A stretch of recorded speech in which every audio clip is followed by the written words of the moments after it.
Today we're going to look at number 6 on the test options, show test results and feedback to students. You have several options here. Today we're going to look at the score per question, the answers, and show incorrect questions. We'll look at feedback and when at a later time.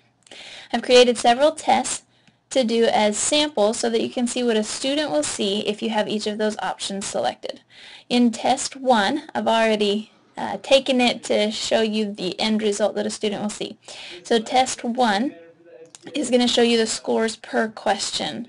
In other words, this is the only option that is checked. The rest are blank. This is what a student will see, the score for each question. There's no big red X if they missed it. It does not show them the correct answers. It does not show them their what they selected.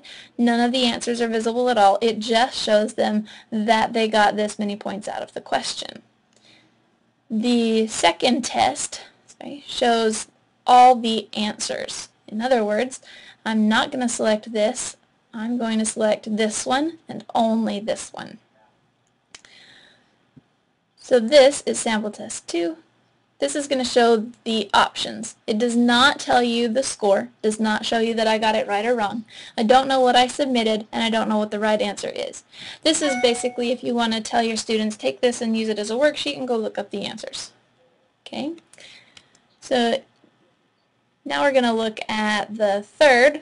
In this one, all of the correct answers are going to be shown. So in other words, I'm not going to select this, I'm going to select this one. Okay. In this, I messed up here, but I have the question here, and I have the answers. This shows what the answers were, but I don't know whether or not I selected them. I don't know if I got this question right or wrong. I just know what the correct answer is. Okay, the next sample is the answers that are submitted. So in other words, I'm not going to select the correct, I'm just going to select submitted. Okay.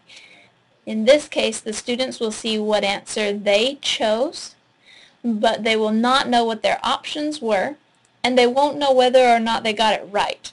They'll just know what they chose. Okay. The next one I'm going to show you what will happen if you select show incorrect questions. Okay, so in this one I'm not going to select any of the answers or the score. I'm going to select show incorrect questions. Okay. Here it'll show a symbol. Students like this. Sometimes I would have just the score over here and they would say it didn't tell me if it was right or wrong. I had to explain to them, well, if it says you got 0 out of 10 points, obviously you missed it. But they like these symbols. Okay, so this one means I got half of it right. This one means I got it right. This one means I got it wrong. Okay, but it does not show me what the right answers were. It does not show me what the options were. It does not tell me how many points I got. Okay, now the last example, I'm going to show you what will happen if I select all of these.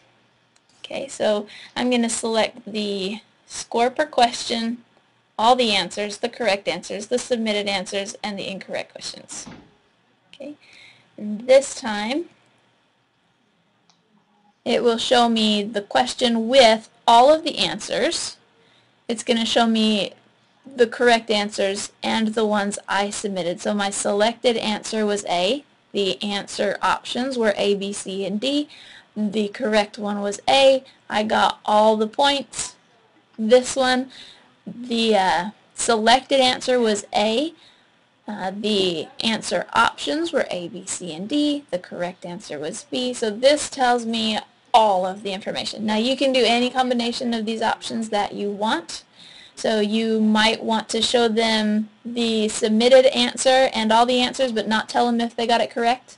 You might want to tell them the correct answer and what they submitted, but not tell them all of the options. So you can do any combination of these that you want, but now you know what it looks like from the student side when you select each of these.